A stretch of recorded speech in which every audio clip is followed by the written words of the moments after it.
lot going on to be excited about. You know what I mean? There's football season coming up. Oh yeah. You know, a lot of Knicks news. You know, fun Knicks news. Nothing too crazy. But how we feeling?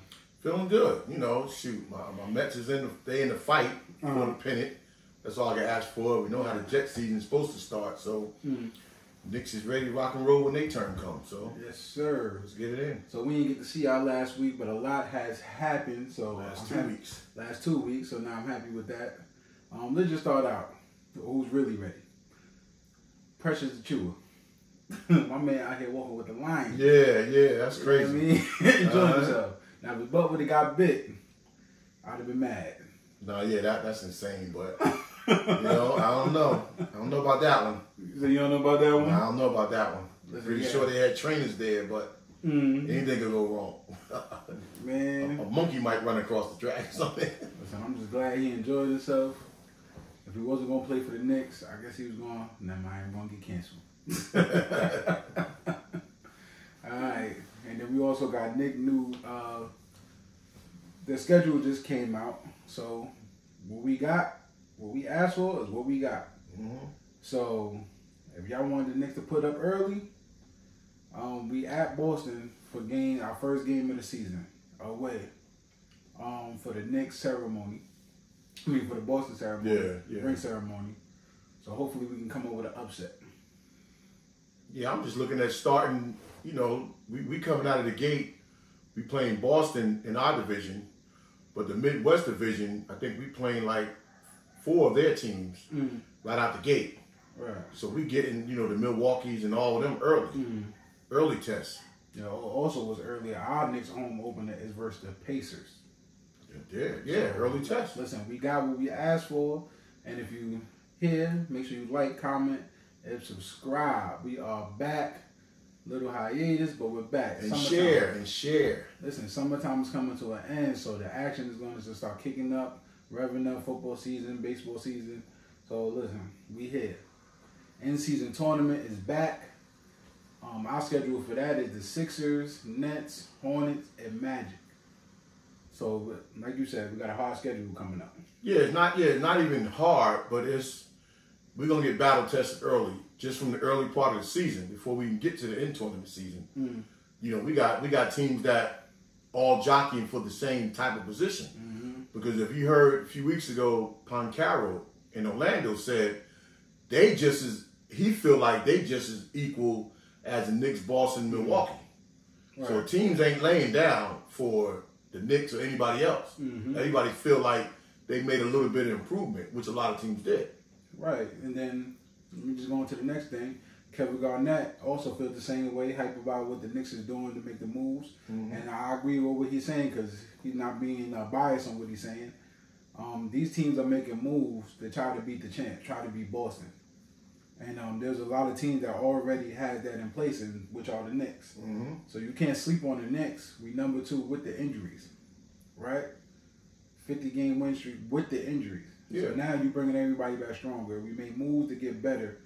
So we don't even know if before all our trades or all our moves that we was better than Boston because we wouldn't even know. Yeah. I think we was beating Boston or we may have lost this year, but with the injuries.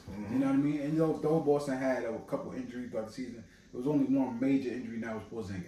Yeah. Yeah, the early part of Vegas prediction had us finishing second, but it also actually had us finishing third in the East. But it also had us with 50-something wins, mid 50-something wins, based on other teams getting better.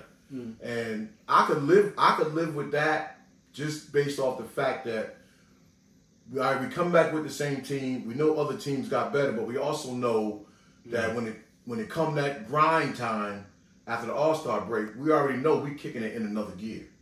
So we already know that. So I think too this year, we just keep in mind that it is a marathon and not a sprint. Like we want to get out early, but at the same time, we know for the long haul, you know, we got to make sure everybody is groomed and ready for the playoffs. We already proved on demand what we can do in the regular season.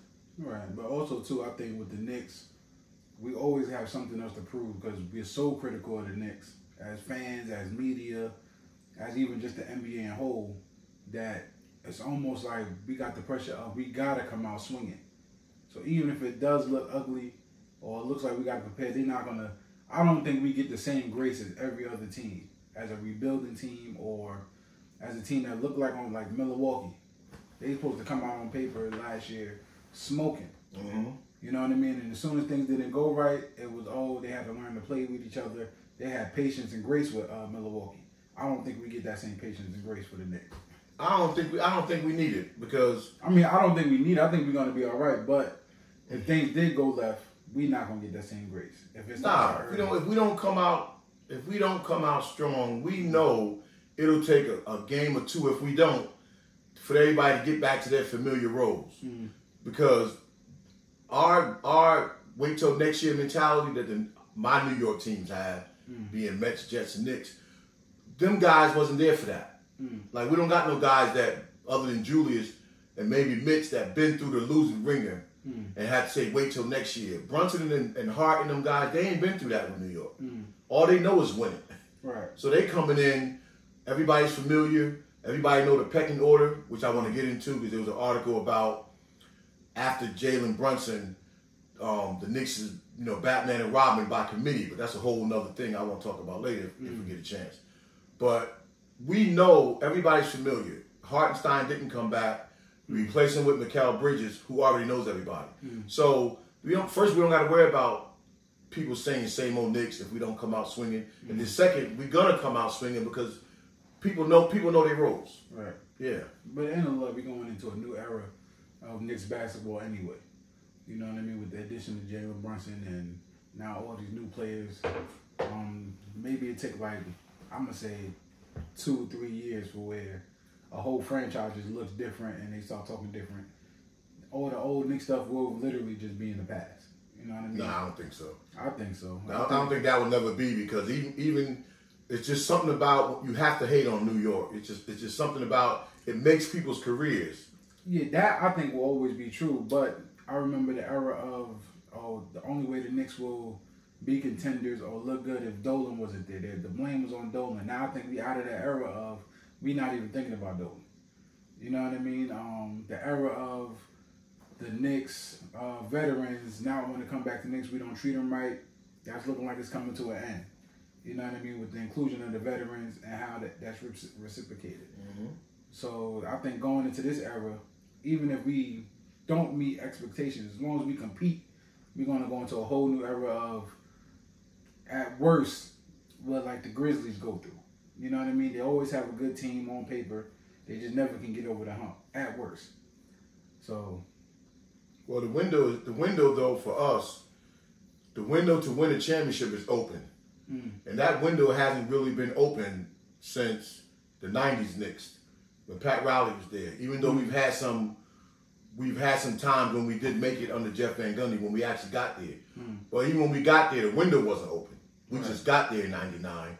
And then we had some times with Melo and Amari and Tyson Chandler, where we supposed to have the best front line in the NBA, where you could see it. Like you could see us winning the championship. But now, as we regress back a few years, now we back to where, okay, all we ask is to be a contender. And no matter who dislikes the Knicks, everybody considers us a contender. They just going to try to find fault, like, with us winning it. Right. But we have the capabilities to win it. And that's all we can ask for. So moving on to the next topic. The Dwight Howard. So this was like 2 weeks ago. The charges was dropped. I know there was rumors at that same time of Utah Walker Kessler trade. Wait, go back to what charges dropped. Remember with the rumors, was sleeping with the dude and. Oh yeah. So So before I even get it, so he was when he was having them charges, it was like question of would Dwight Howard get back to the NBA or why isn't he in the NBA?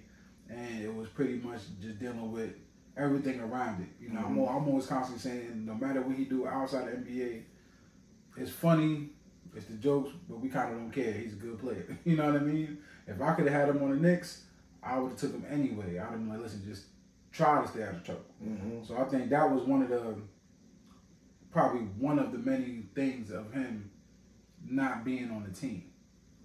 So I'm just gonna skip over the Walker Kessler thing because I wrote that like 2 weeks ago. But no, you don't gotta skip over that because that happened. That happened like on the same day. So that happened with Dwight Howard. All that. So now he's back and just talks. And then Utah, the Walker Kessler talks happened again. Yeah.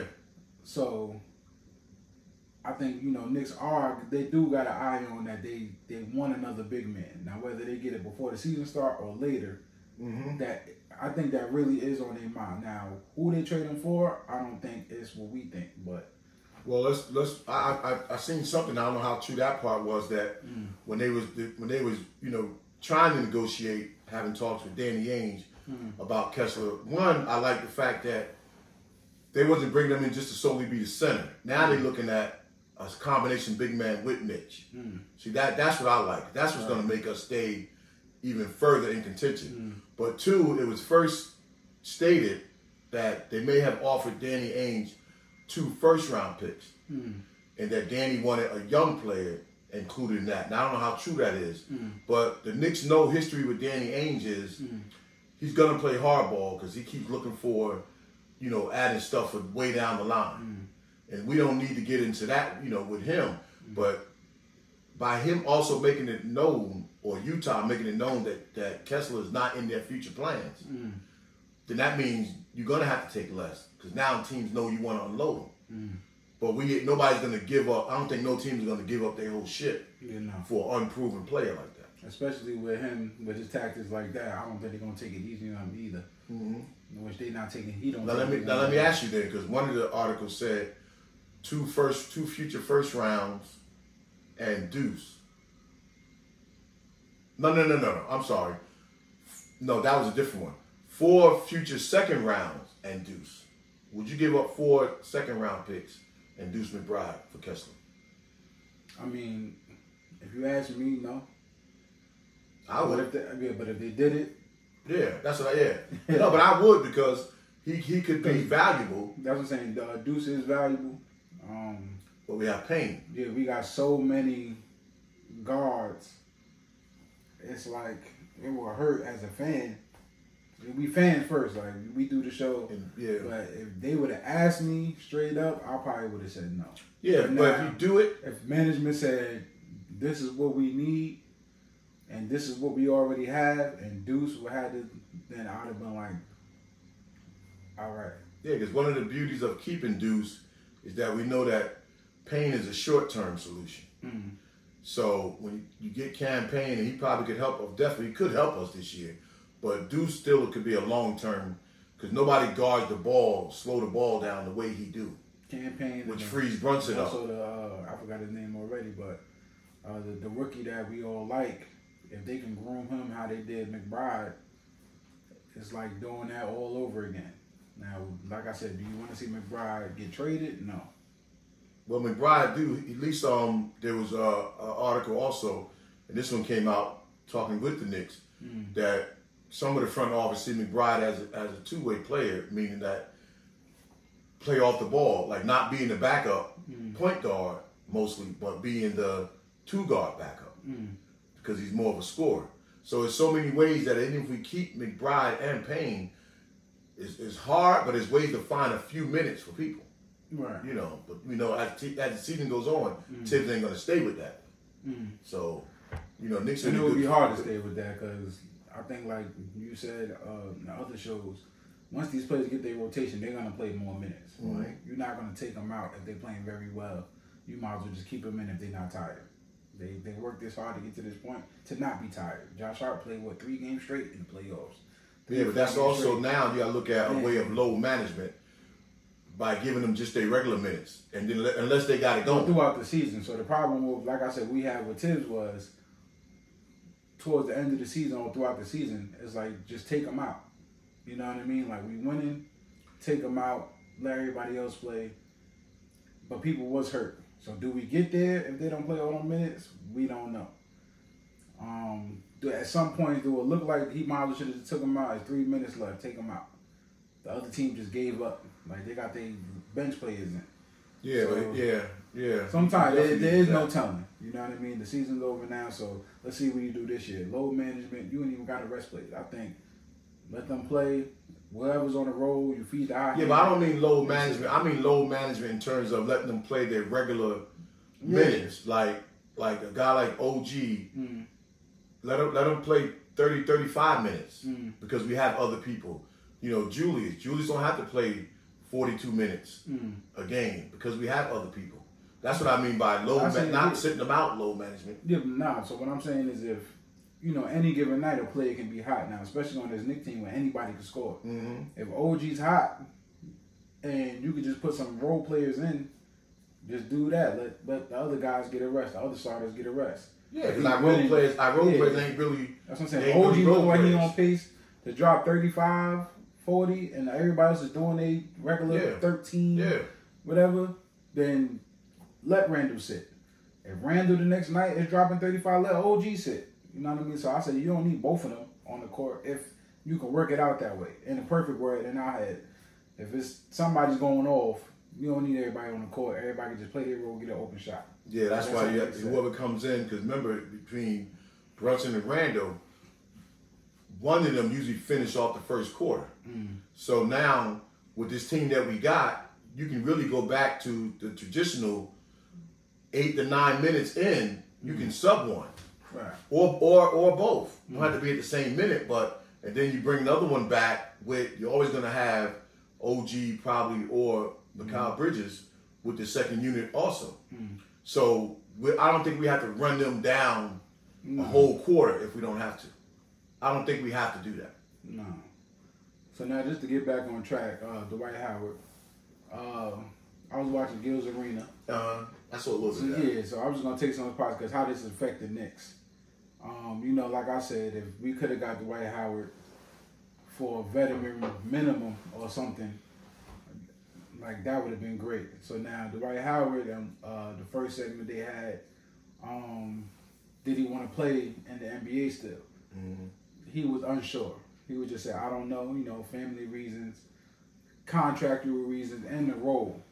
He said, I'm not coming back for pennies and not even just to sit on the bench, which is understandable. Throughout the episode, when they break down his stats, I agree with a lot of reasons why he should have a major role. Even if he's coming off the bench, he should play, or maybe even get a big contract. So I don't know how you feel about that point, because there's the other points I got from Gil's Arena that will tie this all together when I'm there talking. And then this is how I feel about any player, not even only Dwight Howard, that maybe should be playing. But you know, Dwight could help a team. I don't necessarily think you need the Knicks was to sign him to a vet minimum if he decided to take it. You already know you're going to sit until you're called upon. One thing about we know with the Knicks, with the big guys in particular, you're going to get, at some point in the season, you're going to get your minutes and your touches. Because between foul trouble and injuries, a big man is going to play. I know for sure if he was on the Knicks right now, he's definitely playing. Now, is he getting... Why would you say that, though? Because all we got is Mitch, and Precious is pretty much our, like, B situation. Because if we talking about getting Walker Kessler, and we in talks with other big men, they know that Jericho Sims is not, and Precious is just insurance. Yeah. Because though Precious can play big, he's not the big. You know what I mean? He's not a big guy, like a big man. Remember, he started 14 games for us, and he held it down for 14 games. Right, but if you could have Dwight Howard coming off your bench or even have to start, I don't think anybody's going to complain about it. No. It's been like 3 years since he's been out the league, but we will all question like why he wouldn't be playing. It's not like, I forgot the other big man that's playing overseas with Dwight Howard right now, but it's not like him, Cousins. Cousins look like he deals with a lot of injuries, weight up and down.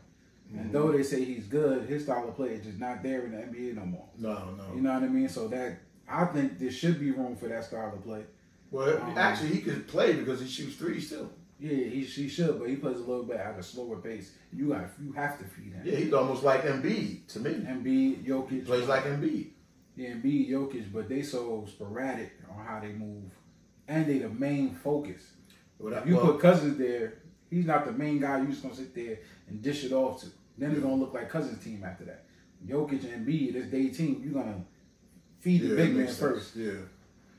So he goes on and talks about before he got out the NBA, he had the Golden State workout, right? Mm-hmm. I feel that he worked out. He said everything was good. He had that rapport with the players. They said that's a no-brainer. He should play. I honestly feel like when the NBA done with you, they done with you. I don't care. Yeah, blackball is real. Even if we don't call it blackball, because they was gonna get into that. But when the NBA just done with you, they done with you. Yeah, but is it fair? No, but Kenya Martin went on to say, listen, if I don't want to give you $12 million, I'm just not giving it to you. It's their money, it's their league. So, I understand.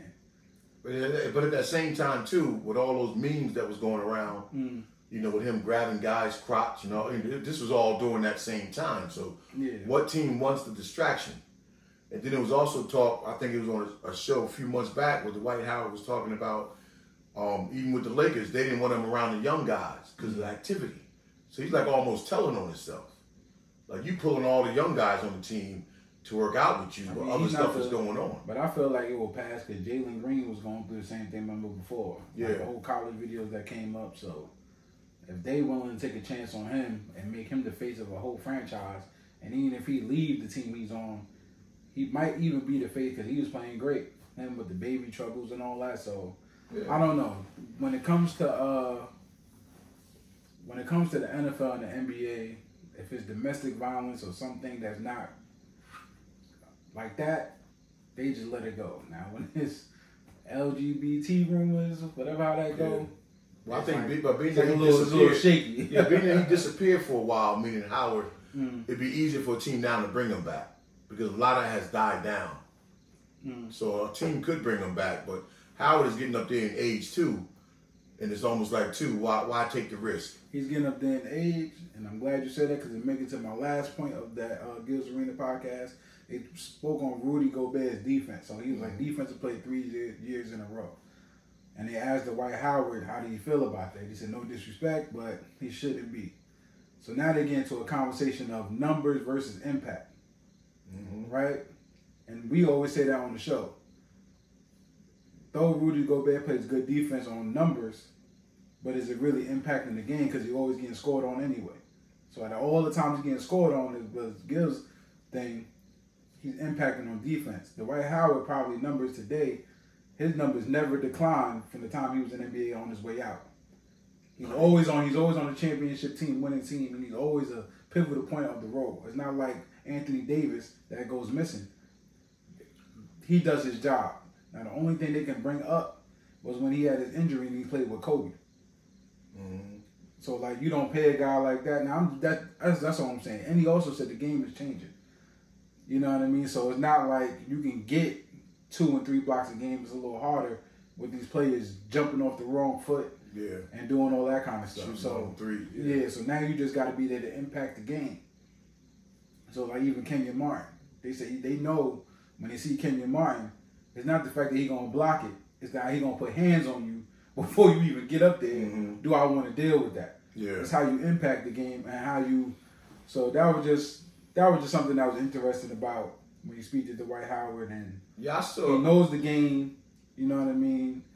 With those 3 points, this is what we're talking about with even Mitch. He's always injured, but when he's on the court, it's not the numbers so much. It's how he impacts them coming in the paint. Yeah. So that's how I wanted to tie that back to the Knicks. Like, we looking for a big man and also the impact numbers.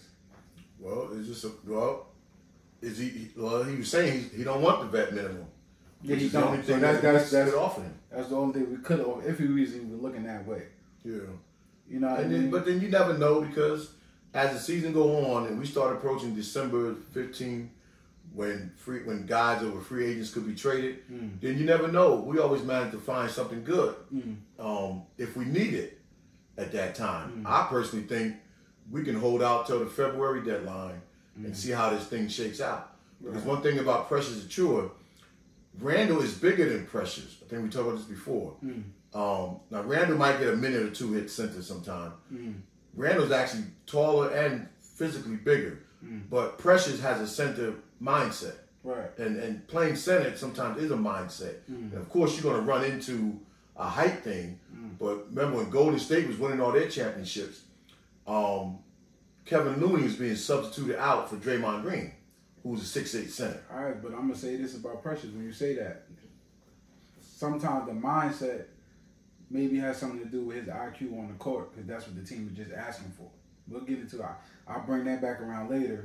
But I know we talk about this on the channel a lot too. Like you do certain things on certain teams because this is just what's called for you to do. Now, can you probably do more? This is what we're talking the potential. And look, why don't they do this on this team and they do it on this one? Because one thing with the Knicks for Precious, Tibbs won his big man around the rim. Right. Mostly at 90% of the time. Right? He wants you around the rim unless it's a handoff. So the jobs that you ask your centers to do, which Precious did as a backup, even when he started, is protect the rim, which he did. Second chance points, getting offensive rebounds, which he was getting some, kicking it out or laying it back up. And then just controlling your man, which is probably the one that he wasn't so good at, being an undersized center. But the other two areas, as a center, he fulfilled the obligations because any center we get is going to have the same three obligations from Tibbs. Right, and if it's not a superstar center, nobody in the league really has great centers. And that was my point before. Like, we had two, and we lost one. But we didn't have a center that we played through. No, I'm just saying. So, we wasn't built like Denver and Philly. Not having a superstar center, yeah, we had two that was able to compete at a high level for different reasons. Mitch being on pace to be Defensive Player of the Year, and Isaiah Hartenstein just to have a great IQ and passing. You know what I mean? So, but it wasn't at the same time. No, it wasn't. Yeah, Hartenstein just the fact that the Mitch went out. But the fact that we had to is what I'm saying.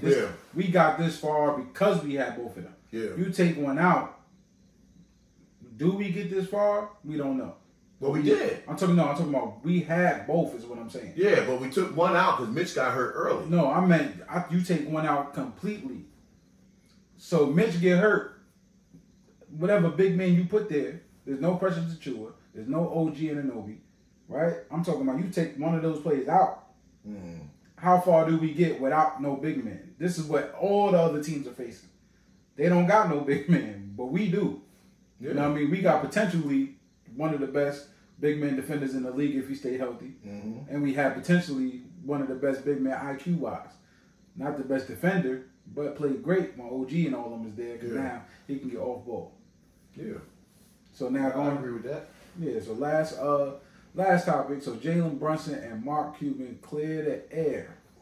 Right? Gets a little messy, but we'll get into it.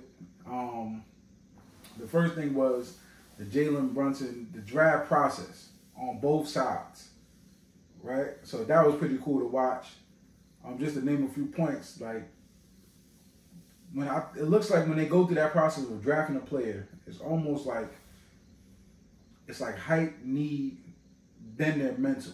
Like they touched on all those. You know what I'm saying? So it's like when you're looking at two players, this player might not have all the height, but this one does. We might not even need this player. And then they touched on the mental. I don't know if you saw that part. I just saw a little bit of the apology. So in the beginning, they were just talking about when he went to the combine, they had a guy there that was on their staff. He was asking Jalen Brunson questions, and he was like, "Yeah, I'll go to Villanova." He said, "I'm thinking like they know all that." So this is the first interview he had with any other team was Dallas, and the guy. So he was saying, so Mark Cuban was saying he was trying to get in Jalen Brunson's head because it's all about mental. And it's funny because when you watch shows like Ballers, or you watch that movie like NFL Draft Day, they're always trying to see the mental of these football players before they even draft them. So now it's clear that this is what these teams are doing when they get to the basketball level too. Or the NBA. Psychological. Yeah, so it's like lightning in a bottle. It's like we don't really know who they drafted. Because there's players that we probably wanted drafted in high school, but they never pan out or make it to the league, and they just fizzle out. But these could be the reasons why. You know what I mean? Your height, need, mental, who you know, the impression you have on certain people. And then they went into the free agent process, right? This is where it gets crazy because not a lot of players is talking directly to the top guy. Mm-hmm. You know what I mean? Maybe LeBron James is. It looked like it's staff to staff. I think that's where the confusion comes from with the free agent process. Mm-hmm. So I don't know if you got to that part neither. No. Yeah, so when they talking, now this is where they say it gets shaky. When they're talking, he's saying, I heard this from my point of view. This is what I heard. I'm having a meeting with New York. They said y'all couldn't make it to New York for something. And Mark Cuban's like, well, they telling me that this is the number and this is how. And I'm like, this is where the confusion comes from. Jalen Brunson talking to his agent, and the agent just talking to his people, and they just relaying the message. Yeah. You know what I mean? Too, yeah. So that's probably where the confusion comes from. Yeah, because the owners only get involved when it's something big. He probably didn't value Jalen as he did. If it was Luka, then he would have been involved. Well, yeah, he did mention like we got Luka, we got this, and this is where I said the draft process is like we got the needs. I mean the hype. No, I mean if Luka and Jalen's free agency, if it was Luka being a free agent, Cuban would have been running that negotiation. That's what I mean. So your franchise players. So now this is everybody don't get privy to this. They also go on to say, well, this is probably what happened to us. This is exactly what happened to Isaiah Hartenstein, right? You probably hearing as top guys, oh, he likes the situation over there in OKC. He wants this amount of money. Y'all dealing with who you're trying to keep, and y'all probably dealing with other stuff. Y'all not really communicating with the actual player and what he feels like. He might want to stay in New York. But you can't count Hartenstein in that one. I'm talking about, but this is what they said. This is exactly what happened. Yeah, but Hartenstein would never asked for $29 million. They just offered him $29 million. Jalen Brunson didn't ask for anything either. Yeah. He said he thought they were just going to come with something. Right. So if they would have came with anything compelling, even if it was lower than like what the Knicks offered, he could have went. And then that went into when Jalen Brunson, Mark Cuban didn't really want to get into it on camera. Jalen Brunson said it was the dad comments. Yeah, I saw that part. So yeah, that's what I saw. So that's what it went into. But now it sounds like it just he say, she say. Yeah, but I think everybody knew in that situation that Cuban was the fibber in that situation. Yeah, because the Knicks did offer him more. Cuban, you didn't want to offer with so much money. The Knicks came away with even though we said we got Jalen at the time it was supposed to be a lot of money. So the Knicks like OKC did us. So now your dad wants you in New York. You have ties to New York staff, and the money was blown away. That Cuban was saying that we never got a chance to counter. Meaning, like most teams, no, you didn't. You was never going there. You wasn't even going to try. Right. You would have probably, if it was a lower figure, you might have countered. But you wasn't even making offers. And the word is getting back that you think you're just going to give them a couple of million more. Well, we did what OKC did to us. Yeah, I think they put the number too far out. Yeah, though they cool, I think Mark didn't really. He don't got Jalen Brunson in the same respect now because Jalen is making all that noise. So now you probably holding him to the same respect, but I didn't think you respected him on that same level. Well, he said he didn't see him as a captain. Yeah. So you probably didn't at the time. Maybe because of who you got on your team. He said he seen the upside, and then as a friend, I guess you got to say that. But you didn't want Jalen to bring that up on camera. And he also said, when I see your pops, we both look at each other with the straight face, then we do a smile, and we keep walking. But if everything was cool, y'all would have just had that conversation. Yeah, and if you wanted him on Dallas, his dad would have been mad you was even fighting. He wouldn't even been mad that you was fighting for his son to stay on Dallas and hold him in that regard. And the only reason why I say this, Mark tried to get messy and ask Jalen Brunson about something I don't know about a CAA.